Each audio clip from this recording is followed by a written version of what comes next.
സബ്സിഡിയും കിട്ടും, അവർക്ക് സിലിണ്ടർ നടക്കാനുള്ള പണവും അവരുടെ കയ്യിൽ കിട്ടും. ഗണേശന് യാതൊരുവിധ സംശയവും എനിക്കൊരു സംശയവും ഇല്ല. ഈ രാജ്യത്തെ ജനങ്ങൾക്കും സംശയമില്ല. ഗണേശന് പാചകവാതത്തിന് സബ്സിഡി വരാറുണ്ടോ? വരാറുണ്ട്. ഇപ്പം വരാറില്ല. എത്ര നാളായി? കുറച്ചു കാലമായി. എന്തുകൊണ്ടാണ്? ഞാൻ വേണ്ടാന്ന് എഴുതി കൊടുത്തിട്ടുണ്ട്. ഞാൻ എഴുതി കൊടുത്തിട്ടില്ല, എനിക്ക് വരാറില്ല. ഞാൻ എഴുതി കൊടുത്തിട്ടുണ്ട്. എന്നോട് ഞാൻ എഴുതി കൊടുത്തിട്ടില്ല, എനിക്ക് വരാറില്ല. എന്നോട് എന്റെ കുടുംബത്തിനോട് പ്രധാനമന്ത്രി ആവശ്യപ്പെട്ടിരിക്കുന്നത് പറ്റുന്ന ആളുകൾ എഴുതി കൊടുക്കണമെന്നാണ്. അതുകൊണ്ട് എഴുതി കൊടുത്തു. അല്ല, ഞാൻ എഴുതി കൊടുത്തിട്ടില്ല, എനിക്ക് വരാറില്ല. അല്ല, ഞാൻ അതാ പറഞ്ഞു, എന്റെ കാര്യം പറഞ്ഞു.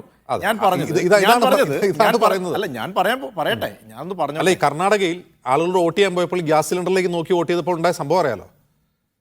ഞങ്ങൾ പറഞ്ഞല്ലോ, തിരിച്ചടികൾ ഉണ്ടാവും. ഈ രാജ്യത്ത് ജനാധിപത്യത്തിൽ തിരിച്ചടികൾ ഉണ്ടായിട്ടുണ്ട്. എത്ര തിരിച്ചടികൾ ഈ ഞങ്ങൾക്ക് ഉണ്ടായിട്ടുണ്ട്.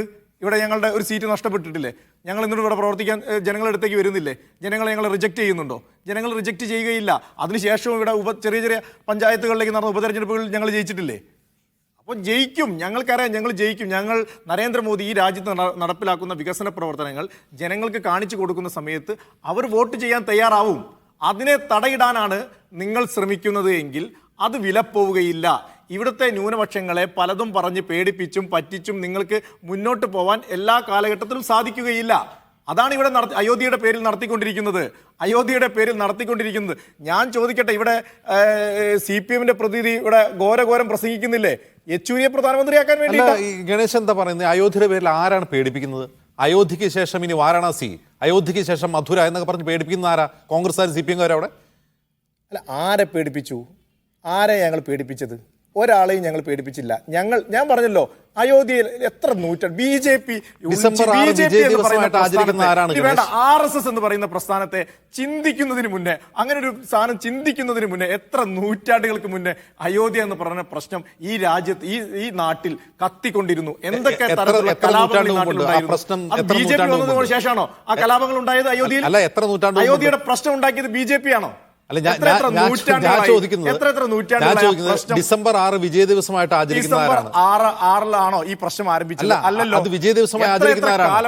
രാജ്യത്ത് ഇനി 3000 പള്ളികളുടെ ലിസ്റ്റ് ഉണ്ട് എന്ന് പറഞ്ഞ ആളുകളെ പേടിപ്പിക്കുന്നവരാണ്. അത് കോൺഗ്രസ് CPM അല്ലല്ലോ ഗണേഷ്. BJP മൂവ്മെന്റ് ഏറ്റെടുക്കുന്നു.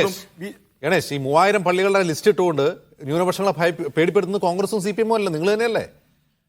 ഞാൻ അതാ പറഞ്ഞത്, ഈ BJP അല്ലെങ്കിൽ RSS, നിങ്ങൾ പറയുന്ന ഈ RSS ഒക്കെ ഉണ്ടാക്കണം എന്ന് ചിന്തിക്കുന്നതിലേക്ക് എത്ര നൂറ്റാണ്ടുകൾക്ക് മുന്നേ ഒരു പ്രശ്നമുണ്ട്.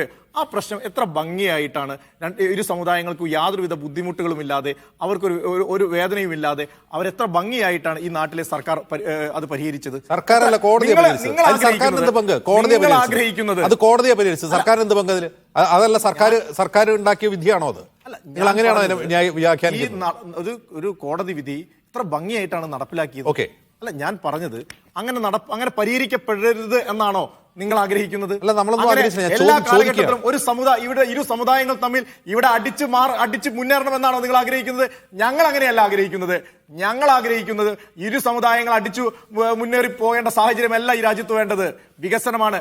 കാശ്മീരിൽ ഞങ്ങൾ എല്ലാതരം പരീക്ഷണങ്ങളും ഞങ്ങൾ നടത്തി നോക്കിയില്ലേ? എല്ലാതരം പരീക്ഷണങ്ങളും നടത്തി നോക്കി. ഇപ്പോൾ എന്താ ഉണ്ടായത്? അവിടുത്തെ കാശ്മീരിൽ നടക്കുന്ന വികസനങ്ങൾ ഇന്ന് ടൂറിസത്തിന്റെ ഏറ്റവും വലിയ പർദീസയായിട്ട് മാറിക്കൊണ്ടിരിക്കുന്നു. കാശ്മീരിൽ നടക്കുന്ന വികസനം കഴിഞ്ഞ ആഴ്ച കേട്ടു 6 സൈനികരാണ് വീരമൃത്യു വരിച്ചത്. പ്രതിരോധ മന്ത്രിക്ക് അവിടെ നേരിട്ട് സന്ദർശിക്കേണ്ടി വന്നു. ഒരു സുപ്രഭാതം കൊണ്ട് പരിഹരിക്കുന്നതല്ല. ഇവിടെ നെഹ്റുവിന്റെ തട്ടിപ്പ് കേട്ട ആൾക്കാർ ഉണ്ടാക്കി വെച്ച കാര്യങ്ങളാണ്. എത്ര ഭംഗിയായിട്ടാണ് പരിഹരിക്കാൻ ശ്രമിക്കുന്നത്. നിങ്ങൾ പരിഹരിച്ചു എന്നാണ് പറഞ്ഞത്. കാശ്മീർ ഇപ്പോൾ ശാന്തമാണ്, അവിടെ എല്ലാം ടൂറിസം ഒക്കെ ഭയങ്കര ഫ്ലറിഷ് ചെയ്യുന്നു. നിങ്ങളാണ് ആളുകൾ അങ്ങോട്ട് പോകുന്നു, ഇപ്പോഴും പോകുന്നു. കേരളം ഉൾപ്പെടെയുള്ള ആളുകൾ, ബ്ലോഗർമാരൊക്കെ പോകുന്ന വീഡിയോ എത്ര ഭംഗിയായിട്ട് കാണാൻ കൊതിക്കുകയാണ്. ഒന്ന് സമയം കിട്ടിയാൽ ഒന്ന് കാശ്മീരിൽ പോകാൻ വേണ്ടി കൊതിക്കുകയാണ് നമ്മളൊക്കെ. കാരണം പണ്ടങ്ങനെയായിരുന്നു, നമ്മൾ പോവുമോ കാശ്മീരിൽ കേട്ടാ പോവും ആൾക്കാർ? പോവില്ല, പേടിക്കും. ആ പേടിപ്പെടുത്തുന്ന നാട്ടിൽ നിന്ന് പേടിക്കാതെ എന്താ നമ്മളെ ടൂറിസം മേഖല ആസ്വദിക്കുവാനുള്ള സ്ഥലമായിട്ട്, രാജ്യത്തെ ഏറ്റവും പ്രധാനപ്പെട്ട ടൂറിസം സെന്ററായിട്ട് ഈ രാജ്യത്ത് മാറിക്കഴിഞ്ഞു. അതൊരു നട്ടലുള്ള ഭരണാധികാരി ഈ രാജ്യം ഭരിക്കുന്നത് കൊണ്ട് തന്നെയാണ്. അതിനെ എന്താ പറയാ, അസൂയോട് നിങ്ങൾക്ക് നോക്കിക്കാണാം. അല്ലാതെ നിങ്ങൾ ഈ നേരത്തെ പറഞ്ഞ പോലെ മോഡി വരും, നിങ്ങളെ ഇവിടുത്തെ ന്യൂനപക്ഷങ്ങളെ ഒരു ന്യൂനപക്ഷങ്ങളെയും ഇല്ലാതാക്കി കളയാനല്ല നരേന്ദ്രമോദി